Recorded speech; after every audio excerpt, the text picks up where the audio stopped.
Hello friends, welcome to Telugu civil engineer. ఈ video చూసే ముందు ఇప్పటివరకు నా ఛానల్ సబ్స్క్రైబ్ చేయని వాళ్ళందరూ కూడా సబ్స్క్రైబ్ చేయండి, లైక్ చేయండి, షేర్ చేయండి, కామెంట్ చేయండి. General instructions of institute for trade. So మన యొక్క ఇన్స్టిట్యూట్లో ఉన్నటువంటి ఒక ట్రేడ్కి జనరల్ ఇన్స్ట్రక్షన్స్ ఏముంటాయి? So rules and information for students. ఒక స్టూడెంట్కి జనరల్గా రూల్స్ అండ్ రెగ్యులేషన్స్ కావచ్చు, ఇన్ఫర్మేషన్స్ కావచ్చు, ఎలా ఉండాలనేది చూద్దాం. ఇక్కడ వర్కింగ్ అవర్స్ వచ్చేసి ఒక ట్రైనింగ్ అనేది వర్కింగ్ అవర్స్ అనేది పర్ వీక్ వచ్చేసి 40 అవర్స్ అనేది ట్రైనింగ్ అనేది ఇక్కడ తీసుకోవడం జరుగుతుంది. సివిల్ వచ్చింది. సో ఈ యొక్క మన ట్రేడ్ వచ్చేసి డ్రాఫ్ట్స్మెన్ సివిల్. డ్యూరేషన్ వచ్చేసి 2 year కోర్స్, 2 సంవత్సరాల కోర్స్ అండి ఈ draughtsmen civil. So craftsmen training scheme అంటే సిటిఎస్ సిలబస్లో మనకి ఇక్కడ డ్రాఫ్ట్స్మెన్ సివిల్ ట్రేడ్ ఉంది.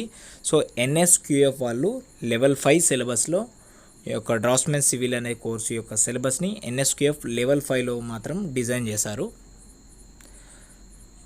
సో డ్రాఫ్ట్స్మెన్ సివిల్ వచ్చేసి వర్కింగ్ అవర్స్ వచ్చేసి పర్ వీక్ 40 అవర్స్ అనుకున్నాం. ట్రైనింగ్ వచ్చేసి ఆ యొక్క పర్ వీక్ 40 అవర్స్ని ఫస్ట్ ఇయర్లో వచ్చేసి ట్రేడ్ ప్రాక్టికల్కి 28 అవర్స్ అలాట్ చేశారు. ట్రేడ్ థియరీకి వచ్చేసి 6 అవర్స్, వర్క్షాప్ క్యాలిక్యులేషన్ సైన్స్కి 2 అవర్స్, ఎంప్లాయబిలిటీ స్కిల్స్కి 4 అవర్స్. సో టోటల్గా ఫస్ట్ ఇయర్లో వచ్చేసి పర్ వీక్కి 40 అవర్స్ని అలాట్ చేయడం జరిగింది. సో సెకండ్ ఇయర్లో కూడా వచ్చేసి 40 అవర్స్ పర్ వీక్ ఉంటుంది. సో ట్రేడ్ ప్రాక్టికల్ వచ్చేసి 28 అవర్స్, ట్రేడ్ థియరీ వచ్చేసి మాత్రం ఇక్కడ థియరీ అవర్స్ని మనం ఇక్కడ ఫస్ట్ ఇయర్ కన్నా 2 అవర్స్ అనేది ఇక్కడ టైం అనేది పెంచారు. సో 8 అవర్స్ అయింది. సో వర్క్షాప్ క్యాలిక్యులేషన్ సైన్స్ వచ్చేసి 2 అవర్స్, ఎంప్లాయబిలిటీ స్కిల్స్ వచ్చేసి 2 అవర్స్. సో టోటల్గా ఫస్ట్ ఇయర్కి పర్ వీక్ 40 అవర్స్ని, సెకండ్ ఇయర్కి పర్ వీక్కి 40 అవర్స్ని మనకి ఇక్కడ ట్రైనింగ్ అనేది ఇవ్వాల్సి ఉంటుంది. తర్వాత వచ్చేసి computer operator and programming assistant. So ఇప్పటివరకు డ్రాఫ్ట్స్మెన్ సివిల్ 2 years ట్రేడ్ చూసాము. సో అది ఇంజనీరింగ్ సబ్జెక్ట్. ఇది non engineering subject computer operating programming assistant. So దీన్ని కోపా అని అంటాం. సో ఇది వచ్చేసి 1 year ట్రేడ్. సో దీనికి కూడా సిలబస్ క్రాఫ్ట్స్మెన్ ట్రైనింగ్ స్కీమే. సో దీనికి కూడా ఎన్ఎస్క్యూఎఫ్ వాళ్ళే సిలబస్ అనేది డిజైన్ చేశారు. సో కానీ ఇక్కడ ఏమొచ్చేసింది, ఎన్ఎస్క్యూఎఫ్లో లెవెల్ 4లో దీంట్లో ఈ యొక్క కోపా సిలబస్ని డిజైన్ చేయడం జరిగింది. సో కోపా ట్రేడింగ్ కూడా ట్రైనింగ్ అనేది ప్రతి ఒక్క ట్రైనీకి డీజీఈటీ అంటే directorate general of employment and training వాళ్ళు అలాట్ చేసినటువంటి వర్కింగ్ అవర్స్ అనేది ఇంజనీరింగ్ కావచ్చు, నాన్ ఇంజనీరింగ్ ట్రేడ్స్ ఎవరికైనా కూడా ఆ యొక్క వర్కింగ్ అవర్స్ అనేది మాత్రం సేమ్ ఉంటుంది. సో ఇక్కడ వచ్చేసి కోపాది చూస్తున్నాం. సో కోపా వచ్చేసి non engineering trade 1 year course. So వాళ్ళకు కూడా పర్ వీక్ వచ్చేసి 40 అవర్స్ అనేది అలాట్ చేయడం జరిగింది. ట్రేడ్ ప్రాక్టికల్ వచ్చేసి 30 అవర్స్, ట్రేడ్ థియరీ వచ్చేసి 6 అవర్స్, ఎంప్లాయబిలిటీ స్కిల్స్ వచ్చేసి 4 అవర్స్. సో ఇది నాన్ ఇంజనీరింగ్ ట్రేడ్ కాబట్టి వర్క్షాప్ క్యాలిక్యులేషన్స్ అండ్ సైన్స్ అనే సబ్జెక్ట్ని మనకి ఇక్కడ ఈ యొక్క Copa trade non engineering trade కాబట్టి ఈ యొక్క సబ్జెక్ట్ అనేది ఇక్కడ ఉండదు. తర్వాత వచ్చేసి ఎలక్ట్రీషియన్ కోర్స్. ఇది కూడా ఇంజనీరింగ్ ట్రేడ్. ఇది 2 years కోర్స్. ఇది కూడా సిటిఎస్ సిలబసే. ఇది ఎన్ఎస్క్యూఎఫ్ లెవెల్ 5లో డిజైన్ చేయడం జరిగింది ఈ యొక్క ఎలక్ట్రీషియన్ సిలబస్ని. సో ఎలక్ట్రీషియన్ కూడా పర్ వీక్ వచ్చేసి 40 అవర్స్ ఆఫ్ ట్రైనింగ్ ఉంటుంది. సెకండ్ ఇయర్లో వచ్చేసి కూడా 40 అవర్స్ పర్ వీక్ ఉంటుంది. సో ట్రేడ్ ప్రాక్టికల్ వచ్చేసి 25 అవర్స్, ట్రేడ్ థియరీ వచ్చేసి 7 అవర్స్, వర్క్షాప్ క్యాలిక్యులేషన్ వచ్చేసి 2 hours, engineering drawing 2 hours, employability skills 4 hours. So second ఇయర్లో కూడా సేమ్ ఇదే మాదిరిగా ఉంటుంది. సో ట్రేడ్ థియరీ వచ్చేసి 2 అవర్స్ ఇంక్రీజ్ చేయడం జరిగింది. సో తర్వాత వచ్చేసి ఎంప్లాయబిలిటీ స్కిల్స్లో 2 అవర్స్ తగ్గించడం జరిగింది. సో ఓవరాల్గా పర్ వీక్కి 40 అవర్స్ అనేది ఇక్కడ మనం డిజైన్ చేయబడి ఉంది. సెకండ్ వన్ వచ్చేసి uniform. Trainees shell get 2 sets of uniform stitched within 7 days from the date of admission and shall wear the same daily right from his residency till reaching back to the residency. So uniform వచ్చేసి admission యొక్క ఒక trainee యొక్క admission అయినాక within 7 daysలో 2 sets of uniform అనేది stitching చేసుకోవాల్సి ఉంటుంది. So stitching అయినటువంటి uniform కూడా మనం ఇంటి దగ్గర నుంచి వచ్చేటప్పటి నుంచి సో మళ్ళీ రిటర్న్ మన రెసిడెన్సీ ప్లేస్కి వెళ్ళేదాకా కూడా ఈ యొక్క యూనిఫామ్ అనేది మెయింటైన్ చేయాల్సి ఉంటుంది. సో థర్డ్ వన్ వచ్చేసి holidays leave admissible to trainees. Trainees are allowed the same holidays as fixed by the Delhi government for its staff. So ట్రైనీస్కి అనేది స్పెషల్గా హాలిడేస్ అని అంటూ ఏం లేవు. సో ఢిల్లీ గవర్నమెంట్ అంటే సెంట్రల్ గవర్నమెంట్ పెడుతున్నటువంటి స్టాఫ్కి ఎలా అయితే హాలిడేస్ ఎలా అయితే అలాట్ చేశారో సో అదేవిధంగా ట్రైనీస్ కూడా సేమ్ హాలిడేస్ అవే ఉంటాయి. So if the trainees is a scholarship holder she will be paid scholarship at full rate during holidays.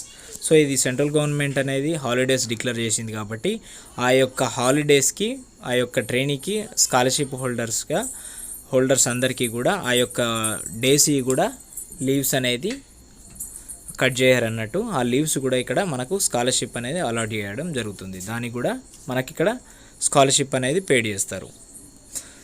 There will be no summer and winter holidays. So మామూలుగా school కాలేజీలో summer holidays అనేది కామన్గా ఉంటాయి, కానీ ఐటీఐలో అంటే industrial training ఇన్స్టిట్యూట్లో మాత్రం ఈ యొక్క సమ్మర్ హాలిడేస్ అనేది ఉండవు. సమ్మర్ కానీ వింటర్ కానీ హాలిడేస్ అనేది ఉండవు. సో తర్వాత వచ్చేసి casual leave. So in addition to usual holidays trainees are admissible to avail casual leave 8 days per year. So సంవత్సరానికి వచ్చేసి 8 రోజులు మాత్రమే క్యాజువల్ లీవ్ ఉంటాయి. సో ఆ క్యాజువల్ లీవ్స్ కూడా ఆ యొక్క లీవ్ ఎవరైతే అప్రూవ్ చేస్తారో అంటే ఈ యొక్క క్లాస్ టీచర్ కావచ్చు, ట్రైనింగ్ ఆఫీసర్ అంటే వైస్ ప్రిన్సిపలే కావచ్చు, సో ప్రిన్సిపలే కావచ్చు. సో ఎవరైనా కూడా ఆ యొక్క లీవ్ ఎవరైతే శాంక్షన్ చేస్తారో సో వాళ్ళు మాత్రమే శాంక్షన్ చేసే ముందు సో మీరు మాత్రం ఇయర్లీ వచ్చేసి 8 days మాత్రమే మీరు ఈ యొక్క క్యాజువల్ లీవ్ వాడుకోవడానికి అవకాశం ఉంటుంది. సో ఈ యొక్క క్యాజువల్ లీవ్ కూడా పర్ ఇయర్కి వచ్చినటువంటి 8 days కూడా వీటికి కూడా మీకు స్కాలర్షిప్ అనేది అలాట్ చేయడం జరుగుతుంది. Special leave up to 10 days on private affairs may be allowed only in extraordinary cases where head of institution is satisfied that the requirement is genuine. So ఇక్కడ ఏమవుతుందంటే స్పెషల్ లీవ్ అనేది 10 days మాత్రమే ఇస్తారు. ఆ 10 days కూడా extraordinary cases అంటే చాలా ఖచ్చితంగా కావాల్సిన ఉన్నాయి, అత్యవసర పరిస్థితులు అయ్యి సో ఖచ్చితంగా వెళ్ళాలి అని ఉంటాయి. వాటికి మాత్రమే హాలిడేస్ అనేది ఆ 10 days మాత్రమే ఇస్తారు. సో స్పోర్ట్స్ ఆడడానికి వెళ్ళడానికైనా సో వేరే కల్చరల్ యాక్టివిటీస్కి వేరే ప్రైవేట్గా ఉన్నటువంటి కొన్ని కల్చరల్ యాక్టివిటీస్కి మీరు వెళ్ళాలనుకుంటున్నా సో వాటికి కూడా మీకు ఒక 10 days అనేది ప్రైవేట్ అఫైర్స్ కింద కూడా స్పెషల్ లీవ్ అనేది అలాట్ చేయడం జరుగుతుంది. కానీ ఈ యొక్క స్పెషల్ లీవ్ మాత్రం హెడ్ ఆఫ్ ద ఇన్స్టిట్యూషన్ ఎవరైతే ఉన్నారో అంటే ప్రిన్సిపల్ కానీ ట్రైనింగ్ ఆఫీసర్ కానీ ఎవరైతే ఉన్నారో వాళ్ళు సాటిస్ఫై అయితేనే అంటే నీ యొక్క రీజన్ అనేది కరెక్ట్గా ఉంటేనే సో మీకు ఆ యొక్క ఇన్స్టిట్యూషన్ వాళ్ళు సాటిస్ఫై అయిన తర్వాత మీ యొక్క 10 days స్పెషల్ లీవ్ అనేది అలాట్ చేయడం జరుగుతుంది. సో ఈ యొక్క స్పెషల్ లీవ్కి స్కాలర్షిప్ అనేది ఎలిజిబుల్ కాదు. సో తర్వాత వచ్చేసి medical leave up to 15 days subject to production of medical certificate from a medical officer may be granted. So medical leave అనేది ఒక మనిషి యొక్క హెల్త్ అనేది ఆరోగ్యంగా లేకపోతే సిక్ అయిపోయి ఉంటే సో రెస్ట్ తీసుకోవాలి, బెడ్ రెస్ట్ తీసుకోవాలి. సో సిక్ అయిపోయాడు సో అట్లాంటి టైంలో మన ఇన్స్టిట్యూట్కి రాలేకపోతాడు కాబట్టి సో వాటికి మాత్రమే ఈ యొక్క 15 days అనేది లీవ్ అనేది మెడికల్ లీవ్ ఇవ్వడం జరుగుతుంది. సో ఆ మెడికల్ లీవ్ కూడా ఆ మెడికల్ సర్టిఫికేట్ అనేది తీసుకొస్తేనే మనకి ఇక్కడ ఈ మెడికల్ లీవ్ అనేది ఉంటుంది. సో ఆ మెడికల్ లీవ్ కూడా మెడికల్ ఆఫీసర్ మాత్రమే అంటే డిస్ట్రిక్ట్ లెవెల్లో ఉన్నటువంటి మెడికల్ ఆఫీసర్ మాత్రమే మనకు ఈ యొక్క మెడికల్ సర్టిఫికేట్ ఇష్యూ చేస్తేనే మనకి ఈ యొక్క 15 days మెడికల్ లీవ్ అనేది మనకు యూజ్ అవుతుంది. So leave for a further period of not exceeding 3 weeks for 1 year trades and 6 weeks for 2 years trade can be granted in case of serious illness. So serious illness జరుగుతున్నప్పుడు so 2 years trade వాళ్ళ ఎవరైనా కూడా 6 weeks మాత్రమే ఈ యొక్క medical leave తీసుకోవడం జరుగుతుంది. So 1 year trade వాళ్ళకు మాత్రము 3 weeks మాత్రమే ఈ యొక్క మెడికల్ లీవ్ వాడుకోవాల్సి ఉంటుంది. సో అంతకన్నా ఎక్కువ మాత్రం ఈ యొక్క మెడికల్ లీవ్ అనేది వాడుకోవడానికి ఛాన్సెస్ లేదు.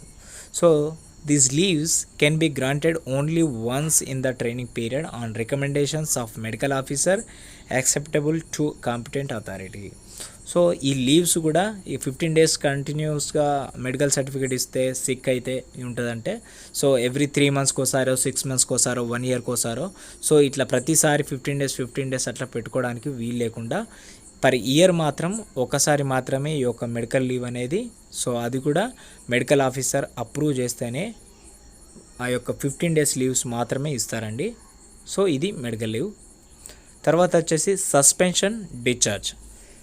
సో ఒక ట్రైనీ అనేది ఎప్పుడు సస్పెన్షన్ అవుతాడు, సో ఎప్పుడు డిశ్చార్జ్, ఎప్పుడు అడ్మిషన్ అనేది తొలగించబడటానికి అవకాశాలు ఉన్నాయి అని అంటే so trainees are liable for discharge on account of unsatisfactory progress in training. So training అనేటువంటిది సో మీ యొక్క క్లాస్లో ట్రైనింగ్ జరుగుతుంది. సో ట్రైనింగ్ జరుగుతున్నప్పుడు ఈ యొక్క ట్రేడ్ ప్రాక్టికల్ కావచ్చు, థియరీ కావచ్చు, సో మీరు యాక్టివ్గా లేకపోయి ఉన్నా సో మీ యొక్క సాటిస్ఫాక్టరీ అనేది అన్సాటిస్ఫాక్టరీ ఉంటే అంటే మీ యొక్క ట్రైనింగ్ అనేది ప్రోగ్రెస్గా లేకపోయి ఉంటే అన్సాటిస్ఫాక్టరీగా ఉంటే సో మీకు సస్పెన్షన్ చేయడానికి డిశ్చార్జ్ చేయడానికి మీ యొక్క అవకాశం అనేది ఉంది.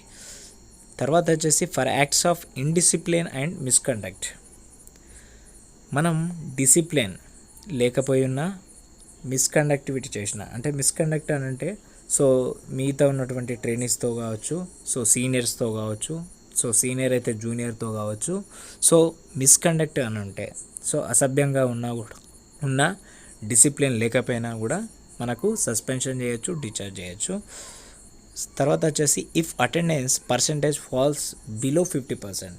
సో అటెండెన్స్ అనేది 50% కన్నా తక్కువ ఉన్నప్పుడు కూడా మనం యొక్క అడ్మిషన్ అనేది డిశ్చార్జ్ చేయడానికి అవకాశం ఉంది ట్రైనీస్ని. So the pending investigation of allegations against him or her.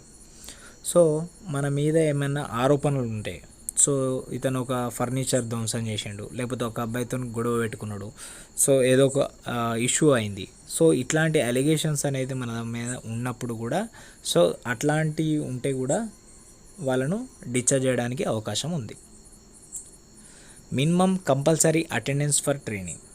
So ట్రైనీకి మినిమం కంపల్సరీ అటెండెన్స్ అనేది ఎంత ఉండాలి? So the minimum compulsory attendance in each subject for trainees regarding to their eligibility for final trade test is 80% of the actual number of working days. So compulsory attendance అనేది minimum compulsory attendance అనేది 80% అనేది ఉండాలి. So final trade test అంటే final ఎగ్జామ్కి మీరు eligible కావాలంటే మీ యొక్క working అవర్స్లో 80% మీరు కాలేజీకి వచ్చి ఉండాలి, ఆ యొక్క ట్రైనింగ్లో మీరు పార్టిసిపెంట్ అయ్యి ఉండాలి. సో ఉంటేనే మీకు ఫైనల్ ఎగ్జామ్కి ఎలిజిబుల్ అవుతారు. సో తర్వాత వచ్చేసి where a trainee keeps absent himself herself for more than half the number of days for which whatever reasons she is not allowed to continue his training and is discharged. So మన యొక్క ట్రైనింగ్లో ఎక్కువ absents అయితే అంటే more than of number of days అంటే working hours వచ్చేసి 100 days ఉంటే దాంట్లో 50% వరకు కూడా వితౌట్ ఇన్ఫర్మేషన్ కావచ్చు, వాట్ ఎవర్ రీజన్స్ ఏదైనా రీజన్ అయి ఉండొచ్చు. సో 50% కన్నా తక్కువ ఉండి ఉంటే సో వాళ్ళు ఆటోమేటిక్గా డిశ్చార్జ్ చేయడానికి అవకాశం ఉంది. Concession to trainees.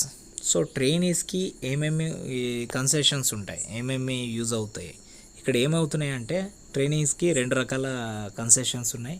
సో అవి ఏంటి అంటే హాస్టల్ అకామిడేషన్ జరుగుతుంది. అంటే మనకి ఇక్కడ ఈ లేటెస్ట్గా స్టేట్ గవర్నమెంట్ ఉన్నటువంటి ఏ ట్రైనీస్కి కూడా సో ప్రజెంట్ అయితే ఐటీఐకి స్పెషల్గా అనేది హాస్టల్స్ అనేది లేదు, కానీ హాస్టల్ అకామిడేషన్ అనేది మన యొక్క డిస్టిక్లో అంటే మన ఐటీఐ ఉన్నటువంటి డిస్టిక్లో కావచ్చు, మండల్లో కావచ్చు, లోకల్లో SC welfare hostels, BC welfare hostel, social welfare hostels అని ఈ విధంగా గవర్నమెంట్ హాస్టల్స్ ఉన్నాయి. సో దాంట్లో మన యొక్క 10th హాల్ టికెట్ నెంబరు, ఈ 10th మెమో, తర్వాత వచ్చేసి మన ఐటీఐ అడ్మిషన్ అనేటువంటి అక్నాలెడ్జ్మెంట్ ఆర్డర్, ఈ విధంగా తీసుకొని మనం ఆ యొక్క అప్లికేషన్ ఫిల్ చేసి కూడా మనం హాస్టల్ అకామిడేషన్లో మనం ఇక్కడ ఉండడానికి అవకాశం ఉంది.